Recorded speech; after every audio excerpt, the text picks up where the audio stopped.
Hello dear students, ഇന്ന് നമ്മൾ 10ാം ക്ലാസ്സിലെ സോഷ്യൽ സയൻസ് സെക്കൻഡിൻ്റെ വെതർ ആൻഡ് ക്ലൈമറ്റ് എന്ന ഫസ്റ്റ് ചാപ്റ്ററിൻ്റെ ഭാഗങ്ങളാണ് പറയുന്നത്.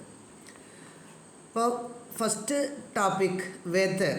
What is weather, what are the elements of weather and what is climate. ഈ 3 ഭാഗങ്ങളുമാണ് ഇന്നത്തെ വീഡിയോയിൽ പറയുന്നത്. അപ്പോൾ ആദ്യം തന്നെ വാട്ട് ഈസ് വെതർ. ഫസ്റ്റായിട്ട് നമ്മൾ പറയാൻ പോകുന്നത് what is weather. That is atmospheric conditions such as temperature, pressure, wind, humidity and precipitation for a shorter period of time.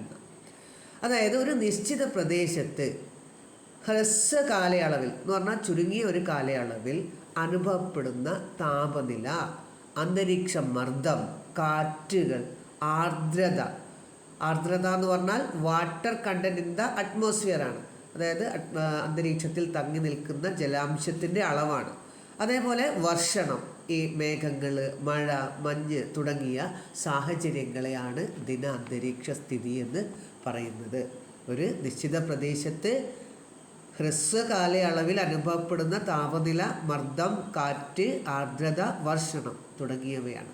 That means the temperature, pressure, wind, humidity and precipitation for a shorter period of time is termed as weather. And what are the important elements of weather? ദിന അന്തരീക്ഷ സ്ഥിതിയുടെ പ്രധാനപ്പെട്ട ഘടകങ്ങൾ എന്തെല്ലാം? അവിടെ നമുക്ക് ഈ 4 point തന്നെയാണ് പറയാറുള്ളത്. Temperature, pressure, wind, humidity. Temperature, pressure, wind, humidity, ഈ 4 ഘടകങ്ങൾ എന്താണ്? എലമെൻറ്റ്സ് ഓഫ് വെതറാണ്. അപ്പോൾ ഇതിൽ മാറ്റം ഉണ്ടാകുന്നതെന്ന് പറയുന്നത് ഈ ഘടകങ്ങളിലൊക്കെ മാറ്റം ഉണ്ടാവാനുള്ള ഒരു പ്രധാനപ്പെട്ട ഘടകം എന്താണെന്ന് വെച്ചാൽ അവിടുത്തെ ലഭിക്കുന്ന സൂര്യപ്രകാശത്തിൻ്റെ അളവായി. അപ്പോൾ സൺലൈറ്റിലുള്ള അളവിൽ വ്യത്യാസം കൊണ്ട് താപനിലയിൽ വ്യത്യാസം ഉണ്ടാവും, മർദ്ദത്തിൽ വ്യത്യാസം ഉണ്ടാവും, കാറ്റിൽ, ആർദ്രതയിൽ ഇതൊക്കെ വ്യത്യാസം ഉണ്ടായിരിക്കും. അതുകൊണ്ട് തന്നെ ഈ ഘടകങ്ങളെ അല്ലെങ്കിൽ ഈ ഫാക്ടേഴ്സിനെ എന്ന് പറയുന്നു എലമെൻറ്റ്സ് ഓഫ് വെതർ എന്ന് പറയുന്നു. അടുത്തത് എന്താണെന്നറിയോ? വാട്ട് ഈസ് ക്ലൈമറ്റ് എന്നാണ്. ക്ലൈമറ്റ് എന്ന് പറഞ്ഞാൽ കാലാവസ്ഥ.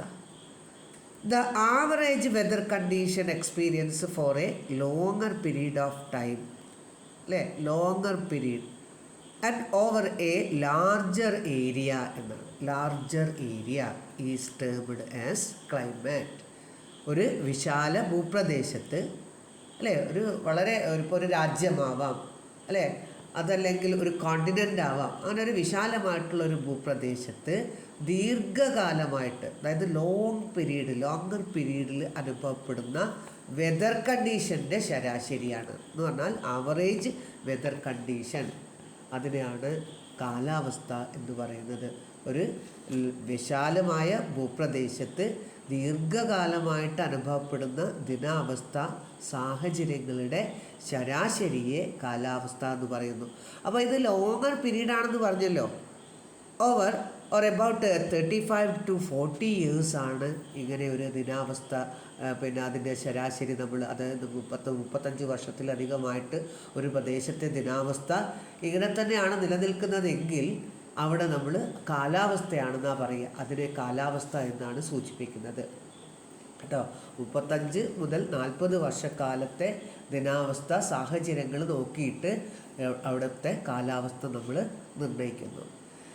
ഇനി കാലാവസ്ഥയെ നിർണ്ണയിക്കുന്ന സമയത്ത് അവിടെ പ്രധാനമായിട്ടും ഇൻഫ്ലുവൻസ് ചെയ്യുന്നത് എന്തൊക്കെയായിരിക്കും എന്നറിയും. നമ്മൾ ഒരു പ്രദേശത്തെ കാലാവസ്ഥ നോക്കുന്നുണ്ടെങ്കിൽ ആ കാലാവസ്ഥ നമ്മുടെ ജീവിത രീതിയെ ബാധിക്കുന്നുണ്ട്. അവിടെയുള്ള പിന്നെ എന്താ പറയുക, ഫ്ലോറ ആൻഡ് ഫോണ എന്ന് പറയും. സസ്യജന്തുജാലങ്ങളിൽ മാറ്റം ഉണ്ടാവും, ഡ്രസ്സിങ്ങിൽ വ്യത്യാസം ഉണ്ടാവും, അതുപോലെ തന്നെ പിന്നെ സെറ്റിൽമെൻറ്റിൽ വ്യത്യാസം ഉണ്ടാവും, ഓക്യുപ്പേഷൻ തൊഴിലിൽ വ്യത്യാസം ഉണ്ടാവും, ഫിസിക്കൽ മെൻ്റൽ കണ്ടീഷൻസിൽ വ്യത്യാസം, കളർ ആൻഡ് റേസ് ഓഫ് മെൻകൈൻഡ് വർഗ്ഗങ്ങൾ, അതുപോലെ തന്നെ നിറത്തിൽ വ്യത്യാസം ഉണ്ടാവുക, അഗ്രികൾച്ചറൽ പ്രാക്ടീസസിൽ വ്യത്യാസം ഉണ്ടാവുക. ഇനിയും നമ്മളെ പിന്നെ എന്താ പറയുക, ഈ പിന്നെ ടൂറിസം മേഖലയായിട്ട് അത് ഇൻഫ്ലുവൻസ് ചെയ്യുന്നുണ്ട്, ഫിഷിങ്ങിനെ ഇൻഫ്ലുവൻസ് ചെയ്യുന്നുണ്ട്, ട്രാൻസ്പോർട്ട് കമ്മ്യൂണിക്കേഷൻ തുടങ്ങിയ കാര്യങ്ങൾ. ഇതൊക്കെ എന്താവുന്നു എന്നറിയോ, ഒരു പ്രദേശത്തിന് കാലാവസ്ഥ സ്വാധീനിക്കുന്നുണ്ട് എന്നാണ്. അപ്പം തന്നെ പറയുന്നു, മനുഷ്യൻ്റെ ദൈനംദിന പ്രവർത്തനങ്ങളിൽ ദിനാവസ്ഥാ പഠനത്തിന് വളരെയധികം പ്രാധാന്യമുണ്ട്. കാരണം നമ്മളെ ഓരോ ജീവിതചര്യകളെയും എന്ത് ചെയ്യുന്നുണ്ട് എന്നറിയോ, ഈ പിന്നെ ദിനാവസ്ഥ സാഹചര്യങ്ങൾ സ്വാധീനിക്കുന്നുണ്ട് എന്നാണ്. ഇനി ഇന്ത്യയിൽ ഈ കാലാവസ്ഥ അല്ലെങ്കിൽ ദിന അന്തരീക്ഷ സ്ഥിതിയെ മനസ്സിലാക്കുന്നതിന് വേണ്ടിയിട്ട് സഹായിക്കുന്ന ഒരു ഡിപ്പാർട്ട്മെൻറ്റ് പ്രവർത്തിക്കുന്നുണ്ട്.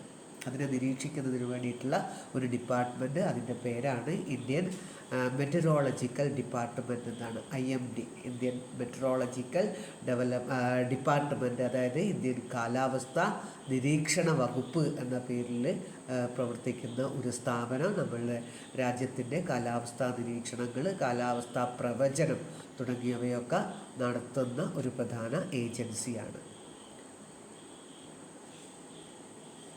ഓക്കെ, ഇന്നത്തെ വീഡിയോയിൽ ഇത്ര മാത്രമാണ്. നമ്മൾ അടുത്ത വീഡിയോയ്ക്ക് വേണ്ടിയിട്ട് ശ്രദ്ധിക്കണേ ക്ലാസ്.